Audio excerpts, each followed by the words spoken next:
Ladies and gentlemen, what would you say if I told you that Ilhan Omar, who arrived in the US as a teenage refugee from Somalia in 1992, was then granted asylum in 1995 and finally naturalized in the year 2000, managed to sneak her way into Minnesota's House District 60B by 2016, then flipped the 5th Congressional District in 2018? Ilhan Omar, the first Somali American Muslim woman in Congress, draped in her hijab, fist pumping with the squad, chanting in her native tongue, waving her country of origin's flags, sleeping with her own brother husband. She married Ahmed Hirsi in an unrecorded 2002 faith ceremony, had 3 kids, and then legally wed Ahmed Nur Said Elmi, rumored to be her own brother, supposedly, in 2009, while still with Hirsi, I think. I'm probably butchering all these names, but which I think, be that as it may, which I think that's the legal and technical term or definition of bigamy, but don't quote me. But tax filings list Elmi as spouse through 2017, and the divorce wasn't finalized until 2019. Meanwhile, her campaign finances funneled nearly $500,000 to Hirsi's new husband consulting firm in 2019 through 2020, which absorbed nearly 75% of her spending. As she paid herself rent from campaign funds, double-dipped travel reimbursements, and settled an FEC complaint in 2022.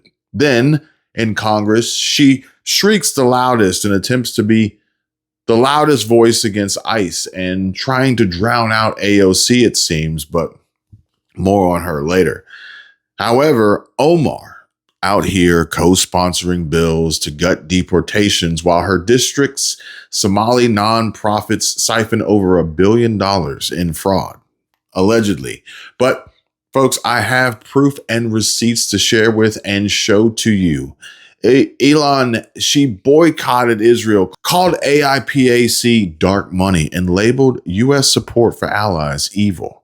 Her 2023 speech at a Somali event praised Somalia over America, laughed off questions about al-Shabaab ties in her community, and mocked us stupid Americans who can't name Mogadishu. And she had this to say about Charlie Kirk just moments after he was assassinated. What I do know for sure is that, Charlie was someone who once said, guns save lives after a school shooting. Charlie was someone who was willing to debate and downplay the death of George Floyd in the hands of Minneapolis police. I think he called him a scumbag. Right, have no regard, downplay slavery and what Black people have gone through in this country by saying Juneteenth should never exist. And I think, there are a lot of people who are out there talking about him just wanting to have a civil debate. Complete rewriting of history. Yeah, there is nothing more effed up, than to completely pretend that his words and actions have not been recorded and in existence for the last decade or so. And just a few days ago, a member of Congress of this body, Ilhan Omar, shared a video on her social media account about Charlie Kirk's murder, and I'll quote what it said. It said, "Charlie Kirk was Dr. Frankenstein, and his monster shot him through the neck." In other words, Charlie had it coming to him. The words that he said naturally led to his assassination. I mean, that is a reprehensible thing for a member of Congress to say, to suggest, to promote in any capacity. And there are people across this country who are losing their jobs for far less than this. And that, by the way, is a just response to acceptance and tolerance of political violence. I do believe those of you who are interested in rewriting this hateful man's history are full of shit. Thank you.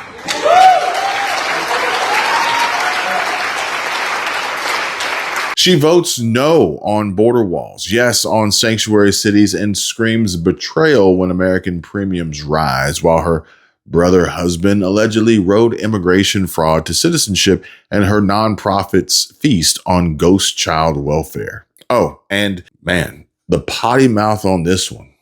Congresswoman Omar, I'm Miles Morrell with the Daily Caller News Foundation. Do you think more of your Democratic colleagues should be traveling to El Salvador to advocate on behalf of Rodrigo Garcia? I think you should fuck off. Yeah, that's I'm sorry, what? Congresswoman? fuck off. Who should? You. Why me? We're not taking any questions right now, but here you go. Yeah, thanks. But that's only barely half the story. And we are just beginning to scratch the surface here, because the same Ilhan Omar who posts her righteous fury on platforms like X, run by the evil white man, she says, from her home continent, by the way, just south of her homeland in Kenya, where someone else that, whom we won't mention today was from. But she fires up her account and uploads and clicks publish on her feed to say this. This is not a joke. This is serious. You have people who are going from, paying $1,000 to $2,000. Some people are going to see their healthcare premiums go up to 75%. When we talk about the American people, we're talking about people who are living paycheck to paycheck, people who don't have savings. We're talking about children who are on life-saving medication. We're talking about people who are diabetic, on dialysis. We're talking about seniors. This is not a joke. This is serious. And the fact that people are just communicating through press conferences and not sitting down to have a conversation, it pains me deeply. And I really do not understand what Republicans think is supposed to happen when they control the House, they control the Senate, and they control this administration. Who is supposed to negotiate on behalf of the American people when the people in control are deciding that they're not going to do anything? There is a difference between the government being shut down and the healthcare crisis. Both of those things need a conversation, negotiation, and a discussion. And right now that's not happening. And as an American, as a member of Congress, this feels really, really, really painful to me, because the level of neglect that is being demonstrated by the Republicans who are in power should offend every single person. Yes, folks, you heard that right. And no, your ears do not deceive you.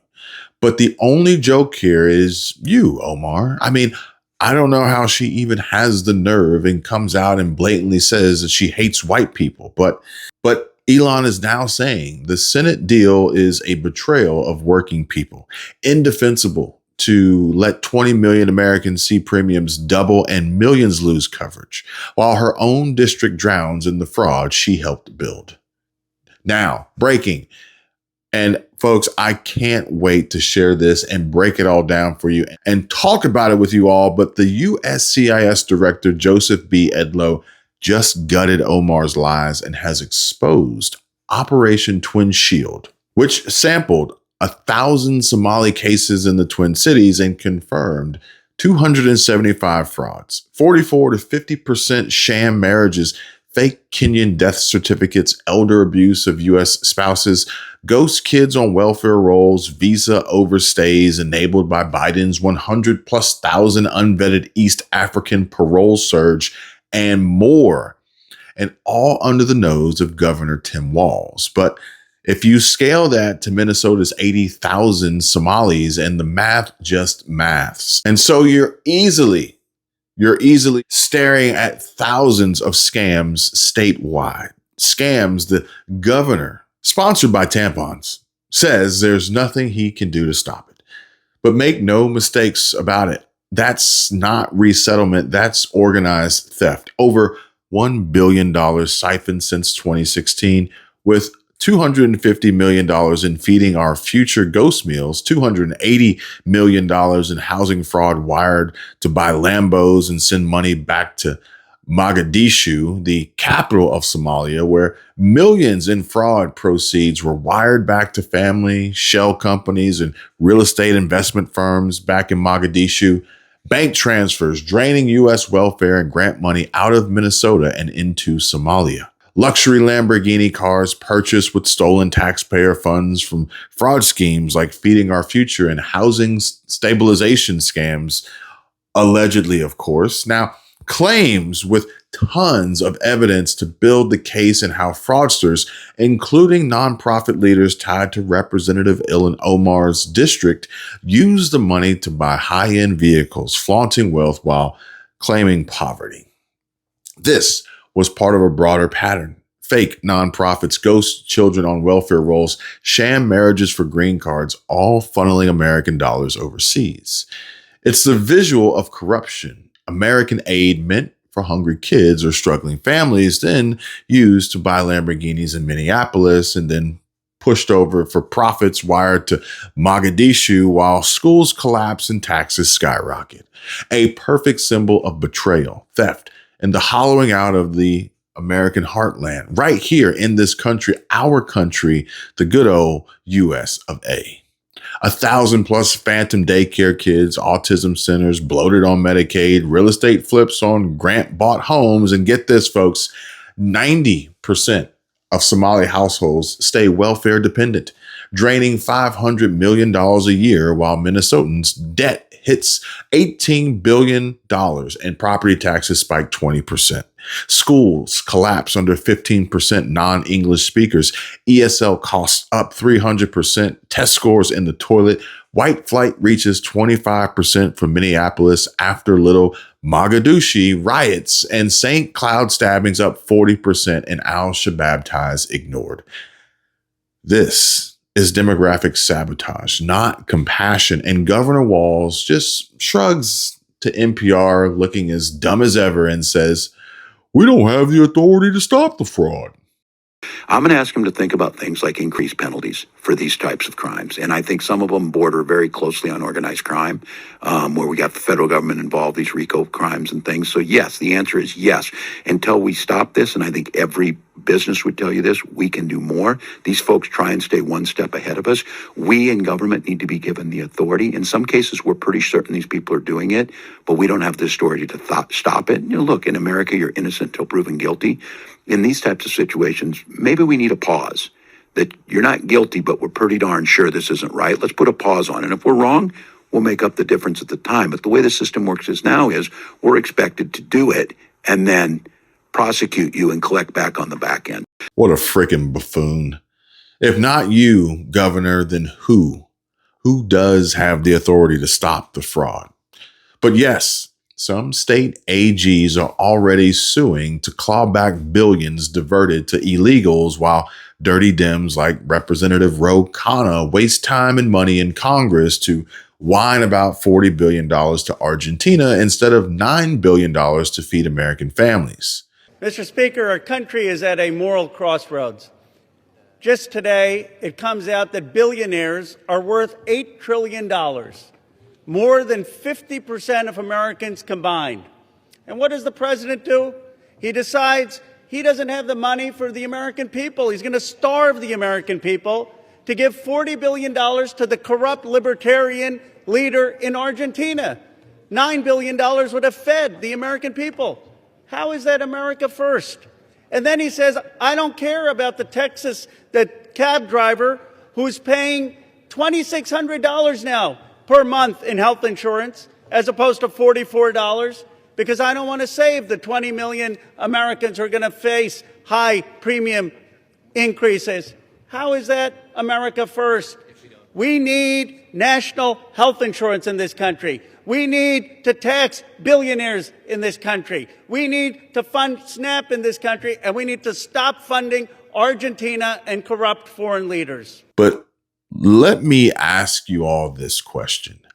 How is any of this, Omar, Walz, the squad, the NGOs, the fraud, the theft, the corruption, the Somali illegal, undocumented takeover, the socialism, how is any of this America first? It's not. It's America last, engineered to hollow out your neighborhoods and buy votes. But wait, there's more, because AOC is up next, gaslighting that Trump voters pull her aside, begging for democratic socialism. Lies, folks, all lies. But This is it, ladies and gentlemen. The mask is ripped off. The grift is exposed. The veil is gone. And President Trump, he can stop the fraud.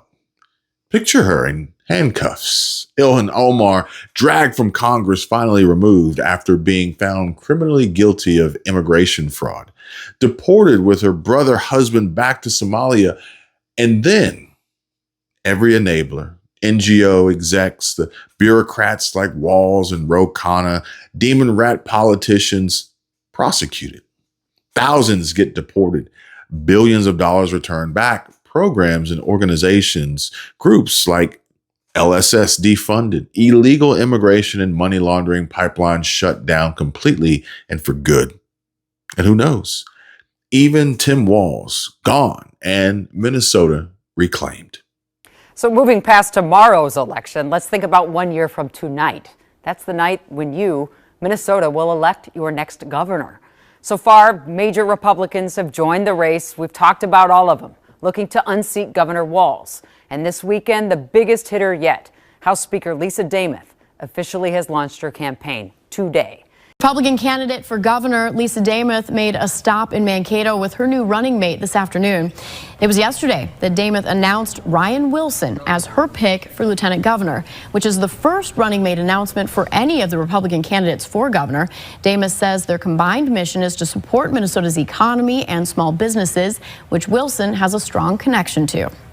I'm able to bring, experience, running a small business. I'm active in my community, doing a lot of volunteer projects. I volunteer a lot for families, and we have a lot of that in common. I think that's one of the things that Minnesotans are going to see about both of us is that we're real people. Demuth and Wilson are hoping this early partnership translates to success at the polls next November. Think of how easy it would be to be a damn Republican. Oh, what should I wear today? This stupid freaking red hat. Donald Trump's Gestapo is scooping folks up off the streets. My country's being stolen by fascists and Nazis. Enough. I've had enough of the hate and enough of the lies and enough of Tim Walz dividing Minnesotans to cover up his failures.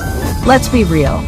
Tim Walz doesn't just disagree with us, he hates us. He's more focused on attacking President Trump than on fixing Minnesota. I grew up right here. Mom worked at a bank, Dad drove a bus. We went to church on Sundays, worked hard, families were thriving. We believed in Minnesota.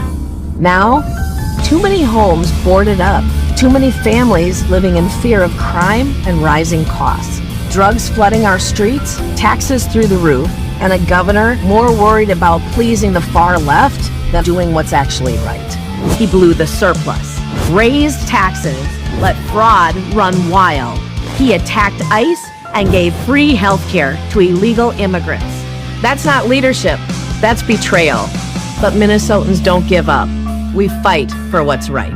That's why I ran for school board, to give parents a voice, why I led Republicans in the House to stop Walz's reckless spending and radical agenda. And I'll always fight to make sure girls' spaces are for girls, not men in dresses. Because our daughters deserve fairness, and our families deserve freedom. I'll never bow to the radical mob, and I'll never apologize for standing up for common sense. My mom taught me something simple. You can complain, or you can do something. And I've never been one to sit on the sidelines. I fought Walz's fraud, his waste, his attacks on our freedom, and I'm not done yet. I'm Lisa Demuth, and I'm running for governor because Minnesota's worth fighting for. Let's fire Tim Walz and take our state back.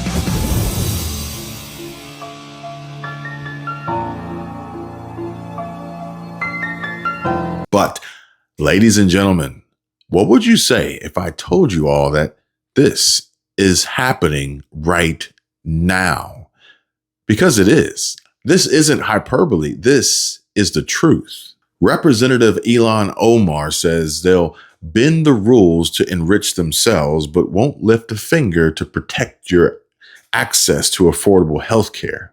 And this is quite a bold statement from Ilhan, who quite literally bends the rules to enrich herself. Representative Ilhan Omar is no different than any of the other Dems, now blaming Republicans for healthcare premiums under Obamacare going up. And much like the Epstein files, as Stephen A. Smith so eloquently put it, Dems only care about the Epstein files under Trump. And he's right. The Epstein files were in existence and free to have been opened during the Biden administration. And might I remind you, he and the Dems, you all were there for 4 years. So how come you didn't open it as a Democratic Party then? What am I missing? Ladies and gentlemen, keep in mind that the Epstein files were in existence and free to have been opened during the Biden administration. You were there for 4 years.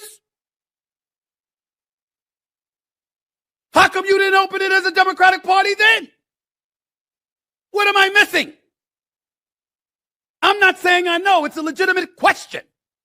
Maybe I don't remember the answer. Maybe my extraordinary producers should be able to help me during the commercial break. But from my understanding, the same files that were open or being open now with the 220 pages of documents or whatever it is, with various emails, that could have been done when Biden was in office. Well, why didn't you do it? If it's so important now. What were the Democrats doing at that particular moment in time? See? This is the kind of stuff that smells.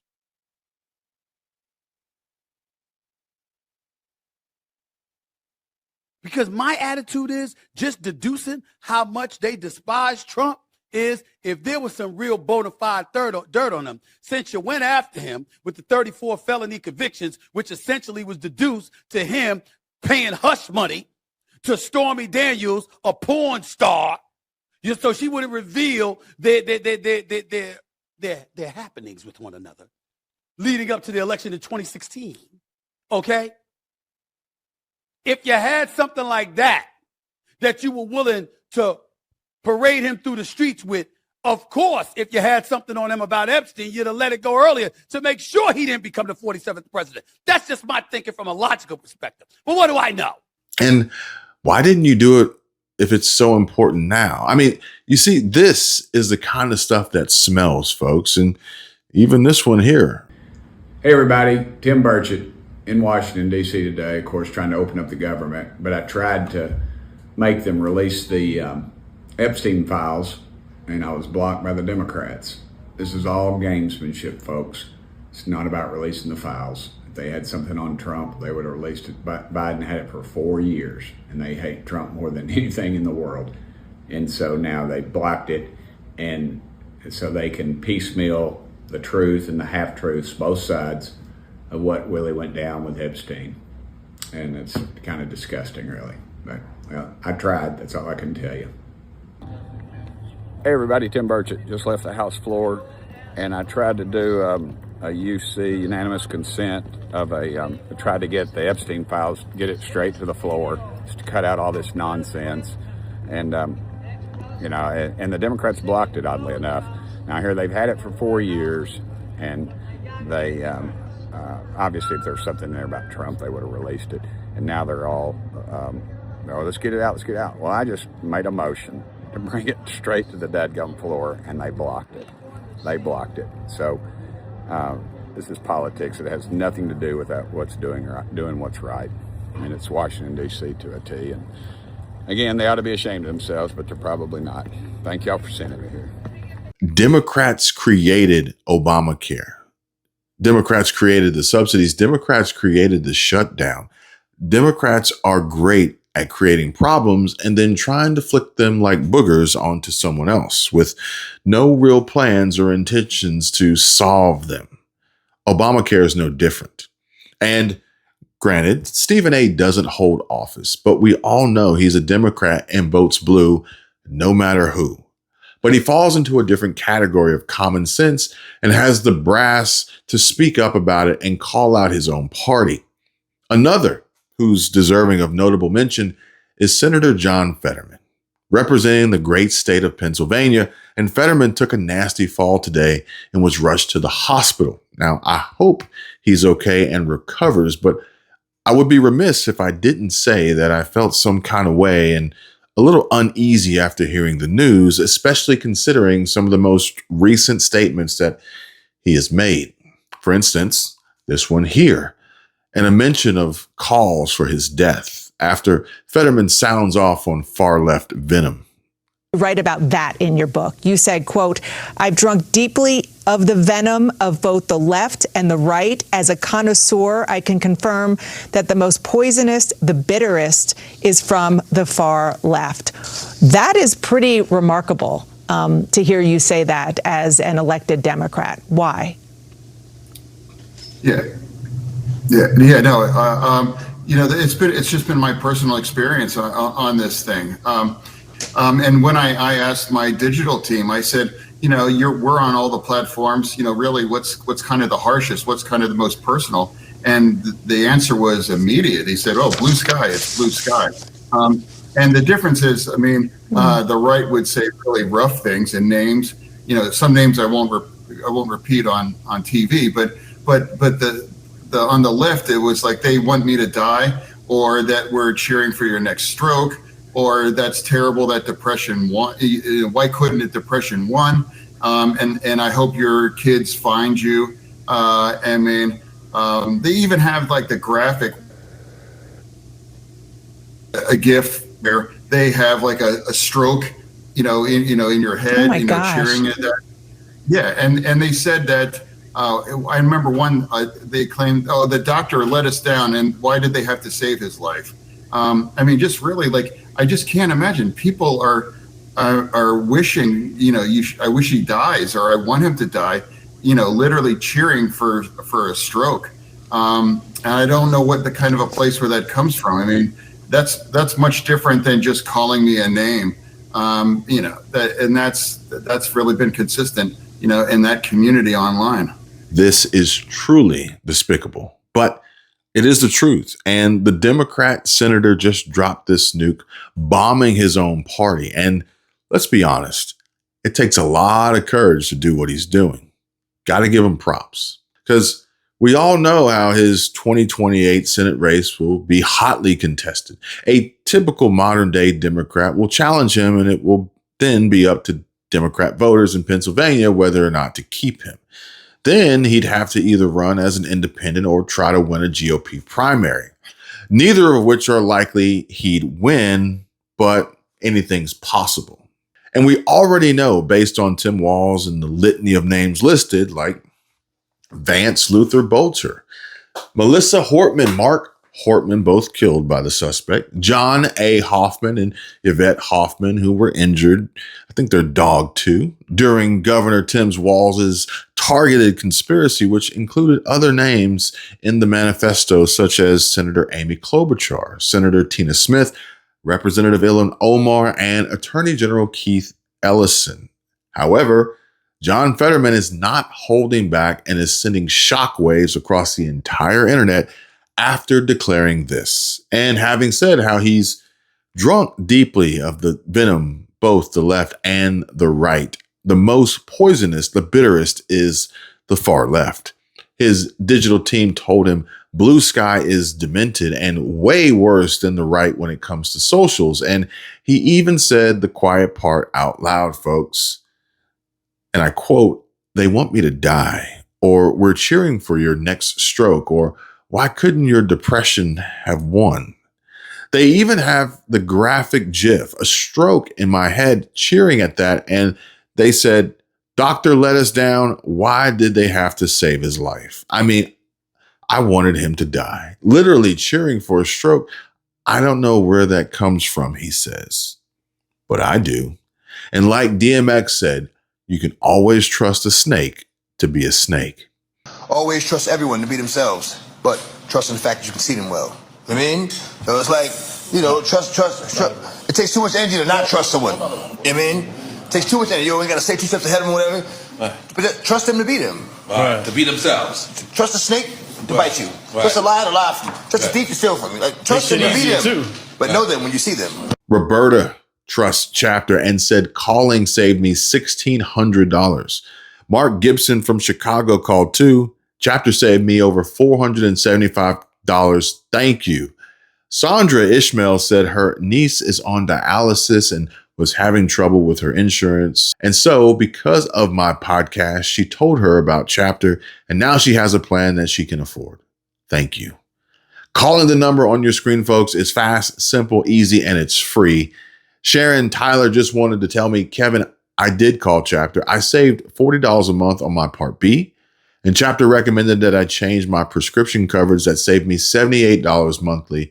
It was a great call, and thank you for encouraging me to call Chapter.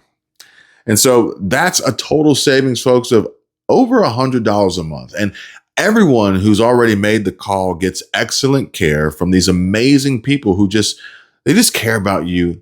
And Michelle Klinger says, hey there, yesterday I called Chapter at 10 a.m. and they said that there was a 2-hour wait. So I left my number for a call back. I didn't get a call at that time, so I called again at 3 p.m. And they said there was approximately a 3-hour wait. Again, I left my number for a call back, and at 7 p.m., I received a text that they may not get back to me on this particular day. At 7:15, I was on the phone with Chapter.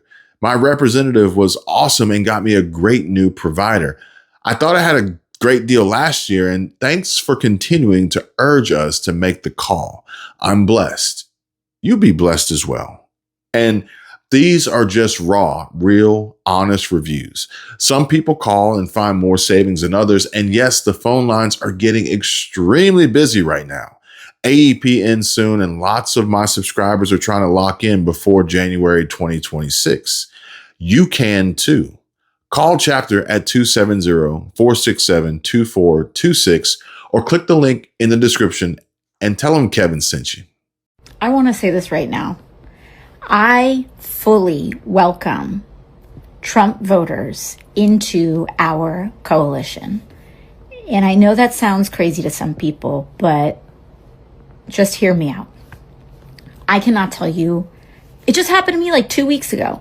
I can't tell you how many times someone has pulled me aside and said either I was once a big Trump voter and a Trump supporter, and I watched Fox News every day, but then I started to kind of expand my world and where I got information. And now I've learned, and now I've changed, and I'm with you, and I learn from you. Or people who meet me who are really big Republicans now, and they are shocked when they meet me because they're like, you are nothing like I was told you are. And you start to see the cogs turning, that maybe everything that they had been told from this one channel or this one ecosystem isn't the whole truth. And it is enough to spark a curiosity that makes people want to go down a longer journey of learning. Yes, AOC, you do sound crazy, but I can tell you one thing's for certain, and that is that old Ms. Cortez might want to go down that longer journey of learning herself, because she sounds so unbelievably stupid right now. But I'm not quite sure how that's any different from any other time, really. Let's take this to a deeper look now with the government shutdown over. The big concern is that Democrats will try to do this again at the end of January. And it's exposed the split in that party, and it's growing exponentially. Some Dems now saying it's time to throw out the old and bring in the new. New Jersey Senator Cory Booker with this. It is time for a new generation of leaders to stand up to Trump and to all those complicit in sabotaging the American dream, end of quote. Across Capitol Hill, progressives are also fed up, but not just with their leadership. Here's Congresswoman Alexandria Ocasio-Cortez. I think what is so important for folks to understand is that this problem is bigger than one person, and it actually is bigger than the minority leader in the Senate. I think what's important is that we understand that this is not just a leader is reflected as a reflection of the party. And Senate Democrats have selected their leadership to represent them. And so the question needs to be bigger than just one person. Well, a dodge from her part. But there are plenty of progressives calling for the removal of Senator Chuck Schumer. Now, maybe she doesn't actually want to say that out loud because she might plan to run against him. And if it weren't for Harris Faulkner, I honestly wouldn't have been able to make heads or tails of what the failed bartender was really trying to say there. But I digress, because AOC's little TikTok reel shouting into the void, rambling on about make-believe socialist dreamland bullshit, well, it must be part of, maybe she's on the take for this whole new MAGA is dead grift. And this is what it looks like when people take foreign money. All of these people are being paid to post this in the same hour as one another to make it trend. Alexandria must be looking to hop on that bandwagon too, but it's just too funny because I see it. I see it all the time. And I honestly just have to laugh to myself. I mean, I posted a video on my second channel today and immediately got this comment here. And someone asked me, how much is MAGA paying you? Just more theater and more fuel to keep my fire burning hot and continuing to press on. I'm not a paid mouthpiece like some of these folks out here peddling lies, bullshit, and clickbait for hire. But this is also not me throwing Megyn Kelly under the bus. But it's worth a mention now that, she's gone and said this. He said that Candace has been claiming Erica Kirk was behind the murder of Charlie, which I had not heard, and I was taken aback because that seems like something I would have heard. It's so crazy. And I have since learned it is not true. Candace has not made that claim. And in fact, I've now seen several clips of Candace specifically defending Erica Kirk and saying she would never make a claim like that about Erica, and that she is open-minded to other people at Turning Point. That's obvious. She's been making that point. I had heard that point, but she's specifically been defending Erica Kirk, and she's been saying she does not think that of Erica. And in fact, if you read her comments, she's under pressure to make comments about Erica. And so far, what I've seen, she hasn't. So thank you for that question. And look, I'm sure, or at least I hope, that there's more to this story, and this clip has really just been shared with me as it was taken out of context. But Megyn Kelly has quickly become the new target on the right. And this is after backlash from recent chats, sit-downs, and discussions with Tucker Carlson and Ben Shapiro recently, and the topic of Charlie Kirk and Erica Kirk being the focal point there. But oddly enough, after this hot take flashed and then fizzled out online, where Don Lemon says that Megyn Kelly is not hot and looks trans, which immediately prompted everyone to ask, so are liberals using trans as an insult now? Is Megyn Kelly chopped? I don't know what that means. I don't know what is chopped. I've heard it, but I don't know what that means. What does chopped mean? She's gonna get mad at me, dude. I don't know if I want this here. What does chopped mean? Chopped means like not hot. Yeah, she's chopped. I don't know, the whole MAGA look. It's all the MAGA ladies. Too They much. look kind of looks like a Barbie doll covered in like WD-40. I think she looks trans. Let's end on that note. She looks clockable. But now there's this bizarre old clip that has just been shared with me, and the description says, just a few years ago, Megyn Kelly was promoting transgender teens, saying that it was possible for young people to transition socially with love and support and acceptance. Well, the people with me on stage right now are all transgender kids who want others to know it is possible to transition socially with love and support and acceptance within a family and a community. Please welcome 16-year-old Nicole, 12-year-old Daniel, 14-year-old Gia, 15-year-old Landon, and 13-year-old Stella. Their parents are also here. Morning, everyone. Morning. Also joining me in our special audience is Gira Goldstein, who's a transgender woman who is the co-founder, along with Jen Grosslandler, who you just met, of the Gender Cool Project, a new movement that is being launched today. We're going to tell you all about it, and it's actually really important. So, all right, welcome to you all. Everybody nervous? Everyone sufficiently nervous? Okay. Yes. Yeah. Stop. No. All right, so I want to start with you, Daniel, because Again, let me be abundantly clear. I am not saying Megyn Kelly is a paid shill, but so far, from where I sit and how I see it, there is a lot more to this story that we need to dig deeper and dive into. And so make sure you stay locked in, folks, and come back tomorrow for more. And it's crazy because I even had someone ask, Kevin, how do we support this channel monthly, automatically? I can't find a button for that. And look, folks, I really do. I greatly appreciate the kind gesture, but please keep your money. Times aren't absolutely great right now, and I would much rather see you boost your savings, invest or splurge on something nice for yourself or do something nice for somebody else out there. All I ask is for you to subscribe if you really like my videos and want to see me continue to make more. Bringing you the facts, debunking the left's myths, and exposing the truth.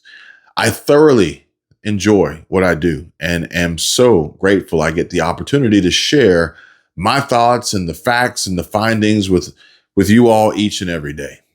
Opposed to that jibber jabber the girl from Queens was spitting just a few minutes ago. Yeah. I'll take things that didn't happen for $1,000, please, Alex. I'll take that didn't happen for 1,000, please, Alex. And yeah, this one here, this chart that shows no in blue, this didn't happen, but also no, but in yellow. Give it a rest, homegirl. But this is just what the Dems have been trained to do. Paid for puppets. They lie, they cheat, they steal, and they gaslight, which brings us back around full circle to the soon-to-be ex-representative and next to be removed from Congress woman of the hour, Ilhan Omar. And folks, this may be the most important part of my video today. So please pay close attention to every word of this. Well, you're aware of the CHNV, the parole programs that the previous administration was involved in, bringing people in. People here were allowed to sponsor individuals to come in from certain countries. As I said, we found organizations here that were involved in sponsoring many individuals. They did not know necessarily the individuals they were sponsoring. They were doing almost a blanket sponsorship. That is fraud. That's something that should have been caught. It's something that I know the previous administration was aware of how the sponsorships were happening, and no action was taken. I'm glad to see that we're taking action. This is a wake-up call for America. And my fellow Americans, if you're still with me here, just drop a 1 in the chat or in the comments, because I want to know and make sure that you all see this. The veil is tearing wide open on a scandal that's been festering in various parts of our home for years, our homes, and these pockets of America trying to quickly take over and launch a strike from within. Remember that? The enemy from within? And it's not just Minnesota's fight anymore. They've been trying to gaslight us for decades with this compassionate resettlement bullshit, or whatever they're trying to call it, but Operation Twin Shield just ripped the veil off, and it's only the tip of a fraud iceberg that's going to wind up sending folks like Elon packing for good. All the gaslighting, all the betrayal, the sheer scale of the grift that's hollowed out communities like Dearborn and others, while fraudsters and fakes like Ilhan Omar and her inner circle bask in the shadows. Side note, I think it's Michigan that has a furry running for the Senate. Anyway, this, folks, isn't compassionate resettlement. It's a calculated invasion of fraud, theft, and demographic engineering that's about to detonate nationwide. With federal agencies like the FBI, ICE, and DHS now zeroing in, the spotlight's burning brighter than ever on the Somali networks, sham marriages, ghost welfare claims, and billion-dollar scams that have drained taxpayers dry. Get your popcorn, folks, and buckle up. This shakeup is coming for her and all the others, and all the enablers in the Democratic machine, too. Since September 19th, officers from our Fraud Detection and National Security Directorate, working in teams, have conducted over 1,000 site visits across the Minneapolis-St. Paul area as part of this operation. What they found should shock all of America. Focusing on a list of over 1,000 target cases involving more than 900 individuals, our officers encountered blatant marriage fraud, visa overstays, people claiming to work at businesses that can't be found, forged documents, abuse of the H-1B visa system, abuse of the F-1 visas, and many other discrepancies. Over the course of the operation, our officers found indication of fraud, non-compliance, or public safety and national security concerns in nearly a little less than 50% of the cases interviewed. We found troubling patterns with the Uniting for Ukraine program that should have raised serious concerns under other administrations, such as an individual filing to sponsor more than 100 aliens, and organizations sponsoring hundreds. We are continuing to investigate these cases. Some of the other troubling cases that our officers found. In one case, officers identified an alien who had overstayed his visa waiver, who was the son of a known or suspected terrorist on the no-fly list. He had previously been found to have engaged in marriage fraud, which resulted in the denial of several immigration benefit requests. He was arrested and is now presently being returned to his country of origin. In those words, terrorist threat. That ties back into what we talked about just the other day and how Zohran's immigration application paperwork could blow up in his face and his scam would be over. But I'm working on a follow-up to that video and I hope to get it out to you all soon. But the spark has been lit on Operation Twin Shield. The blatant Biden allowed Somalian exploited fraud on steroids in the Twin Cities, launched on September 19, 2025 by USCIS in lockstep with ICE and the FBI. Operation Twin Shield wasn't some routine audit. It was a sledgehammer to a hornet's nest. Over 1,000 site visits across Minneapolis, St. Paul, the epicenter of Minnesota's Somali community, home to approximately 62,000 of the state's 80,000 Somalis, uncovered 275 confirmed fraud cases out of just 1,000 probed. Ladies and gentlemen, that is a 44% hit rate of sham marriages for green cards, forged death certificates from Kenya to fake family ties, elder abuse of U.S. citizen spouses for quick citizenship pipelines, phantom children bloating welfare rolls, and rampant visa overstays. And it's no wonder why now some criminals trespassing here after having entered illegally and falsifying documents are choosing to leave voluntarily or self-deport before it's too late. But folks, listen up. This is the vindication a lot of you have been waiting for. After years of Biden and Kamala turning a blind eye to the invasion at our borders, refusing to enforce the laws on the books, and letting criminals, trespassers, and document forgers flood in unchecked, President Trump is finally delivering the accountability America demanded. And now, these illegals are scrambling to self-deport before the hammer drops. It's no surprise. I mean, they know the free ride is over. Look at the numbers. Look at the numbers screaming from the rooftops. ICE arrests in Minnesota alone have doubled since Trump took office, hundreds in just the first 5 months compared to a pathetic few dozen under Biden's watch last year. Deportations are happening twice as fast, slashing the average time from arrest to removal from 56 days to just 28. Over 128,000 gone nationwide already, with 1,800 handled out of the St. Paul office, covering so many. And this is what real enforcement looks like. No more catch and release, no more sanctuary handouts. And get this, even the ones who've squatted here for decades are packing up voluntarily. A 22-year-old in Oklahoma who's been hiding out here since a kid on a tourist visa that expired long ago is fleeing to Mexico because she can't handle the heat from Trump's One Big Beautiful Bill Act, supercharging ICE with the funding it needs. She's whining about leaving her life behind, but let's be clear. She's an illegal trespasser who admits her parents broke the law repeatedly with fake visas. And so to that, we say, good riddance. Another guy on Reddit here illegally for over 20 years since he was a toddler is throwing in the towel.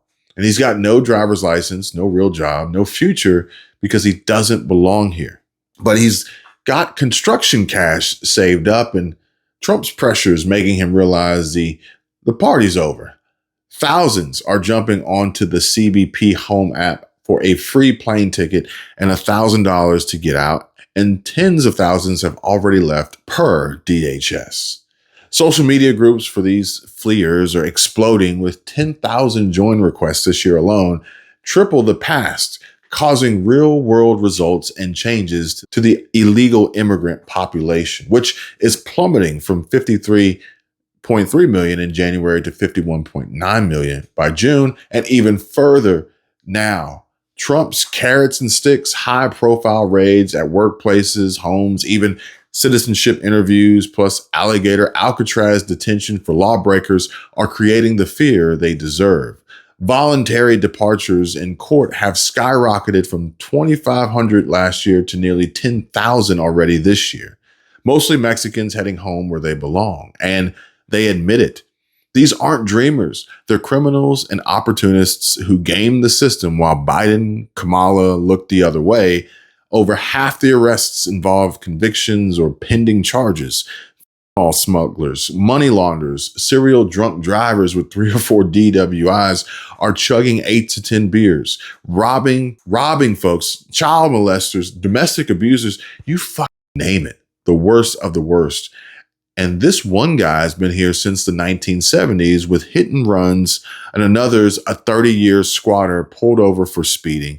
Even collateral catches are illegals with no right to be here, but there's something to be said about the company that you keep. President Trump promised to start with the worst, and he's delivering, while the rest are self-deporting to dodge the consequences they evaded under the weak Democrats. Now, this is America First in action. Borders secure, laws enforce, invaders out. But I want to know, how do you feel about all this? You're right to feel vindicated. This is accountability finally meaning something. The mass exodus proves it. They know Trump won't chicken out or ignore this crap. This is what he campaigned on. But it ain't over yet, folks. No way. In another, an individual admitted to obtaining a fake death certificate in Kenya for just $100 to prove he was no longer married. In reality, his wife is alive, living here in Minneapolis, and is the mother of 5 of his children. And incidentally, he has another wife living in Sweden with whom he has an additional 3 children. In another case, an alien entered the United States without inspection in 2023, was released by Border Patrol. The alien married a U.S. citizen while in removal proceedings and was interviewed at the Minneapolis-St. Paul USCIS field office just last week, where both he and his American spouse, stated under oath that their marriage was legitimate. The USCIS officers conducting the interview were suspicious. The site visits were authorized the same day. The American spouse ultimately that afternoon admitted the marriage was fraudulent and entered into solely for immigration purposes and withdrew her petition for that alien. This type of same-day action for interview, from interview to site visit, has really never happened before. And I am incredibly impressed and thankful to the diligent work of the agents who made that happen for the first time, but not for the last time. USCIS Director Joseph Edlow didn't mince words. What they found should shock all of America. We're talking blatant lies turbocharged by Biden-era parole surges that dumped over 100,000 unvetted East Africans into the U.S. without a whisper of scrutiny. Scale it statewide and the math screams catastrophe. With the Twin Cities holding 78% of Minnesota's Somali population, conservative estimates peg the total fraud tally at 350 to 400 cases from immigration scams alone. But it doesn't stop there. NGOs like Lutheran Social Services, or LSS, and the International Rescue Committee, IRC, funneled unchecked arrivals to outlying hubs. St. Cloud had over 4,000 Somalis, Rochester 3,400, Faribault 2,400, Wilmar over 1,200, organized rings exploiting blanket sponsorships and secondary migration. We're staring down thousands of cases, not hundreds, and only 4 arrests so far, but referrals to ICE are piling up, and this is just the pilot. Edlow's vowed to roll it out nationally. This grift is an avalanche, having reached over $1 billion in stolen funds and counting. But this isn't isolated chicanery either. It's an ecosystem of theft, Somali-led at its core, that's siphoned billions from hardworking Minnesotans since 2016. And the crown jewel? Feeding our future. A $250 million heist via fake meals from ghost children through nonprofits that never fed a soul. Add housing stabilization fraud at $280 million wired abroad or blown on Lamborghinis, daycare scams of over 1,000 plus phantom kids milking subsidies, inflated Medicaid at autism centers, tens of millions, and real estate flips on grant-funded homes. The total haul is over $1 billion redirected from taxpayers, while 90% or more of Somali households remain welfare dependent, guzzling $500 million annually in aid, thus causing Minnesota's state debt to spike. It ballooned to $18 billion in no time, but how does the state and lawmakers like Tim Walz plan to pay for it? By raising all of your property taxes, of course, up 20%. Yeah. You know who's paying that? You are. And finally, I wanted to note, in one case, an alien engaged in marriage fraud by taking advantage of an elderly U.S. citizen spouse, including threats and severe neglect. The American spouse was able to divorce the alien with the help of her family and caregivers, but the family still lives in fear of retaliation from the alien over the failed marriage fraud scam.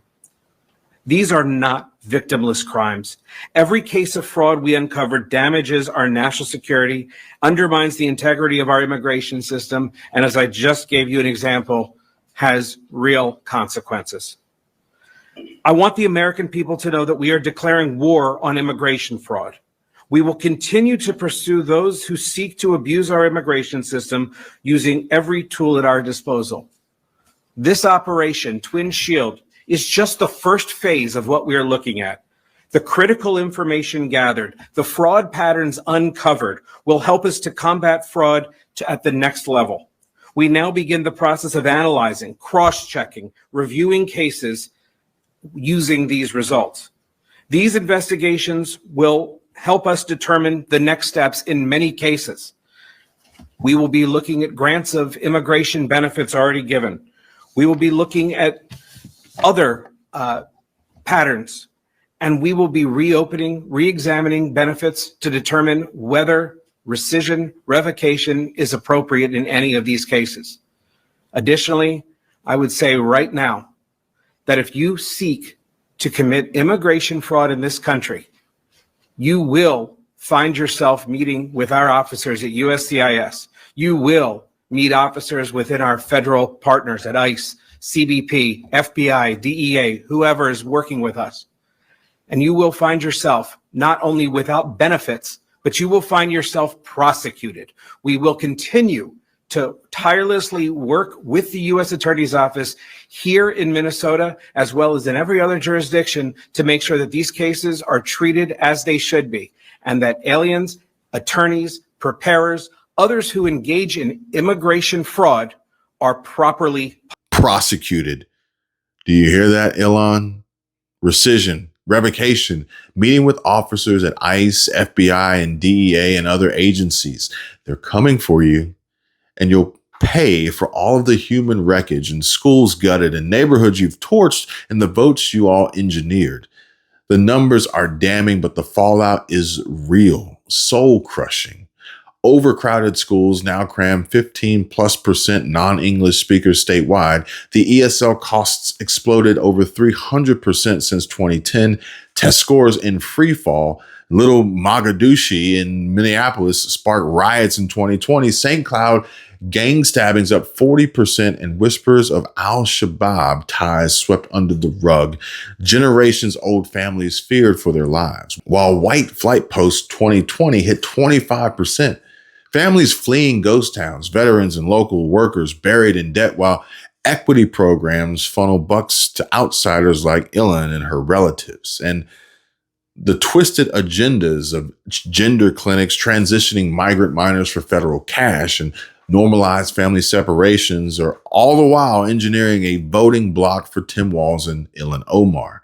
This isn't migration, it's sabotage, plain and viciously. The Omar factor is easier to see now that the spotlight shines on the queen of the grift, but no one's name burns hotter than Ilhan. I mean, accused for years of marriage fraud, bigamy, and incest to game the system for her brother and herself, the charges will be piling up. Immigration fraud, tax dodges, loan scams, bribery, forgery, perjury.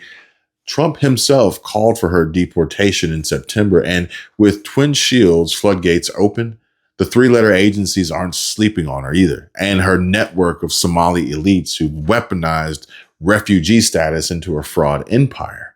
They thought they were untouchable, but it looks like they were wrong.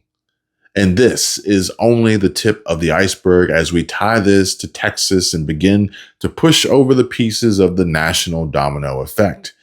This Minnesota meltdown mirrors the Texas lawsuit Paxton smacked down on Harris County of over $1.3 million in giveaways to radical open border nonprofits defending illegals against Trump's deportations. U.S. Detainer King funneled cash to groups like Races and Kind, claiming it slashes detention costs, but they spent $1.6 million on immigrant lockups in 2020, and critics say it's subsidizing lawfare against enforcement, just like Minnesota's NGO pipelines. But here's the bottom line. Both expose the same rot. Texas's $10+ billion operation Lone Star clashes with local sanctuary grift, while Minnesota's billion-dollar scams thrived on unvetted surges. And studies show lawyers boost deportation wins 5 to 10x through the American Immigration Council, but at what cost? Because billions of dollars in fraud causing communities to crater. But now Ken Paxton's lawsuit could hit the Texas Supreme Court, a test of states versus feds on spending. And if it sticks, expect copycats nationwide torching these slush funds, and watch Ilhan and all the others piss their pantsuits waiting for the explosion ahead. It will be no mercy, a full reckoning. We are witnessing a massive shakeup barreling towards Democrats' strongholds, illegals gaming the system, and Somali power brokers like Omar's clan. FBI, ICE, DHS probes are ramping up, Trump's mass deportations climbing. MAGA isn't dead. Quite the opposite. The roars deafening from calls for prison, restitution, and borders to be sealed. Thankfully, Minnesota is not alone. It's just the first warning shot, and a very likely possibility that we are one step closer to the headlines and the talks being true about Ilhan Omar finally for once. Tell me your thoughts. I really want to know what you all think about all of this, and I appreciate you sticking with me through this video. I mean, I know that we covered a lot, but there's just so much going on and happening right now that I don't want you all to miss any of it. Until next time, you all be safe, take care, have a good evening, and God bless.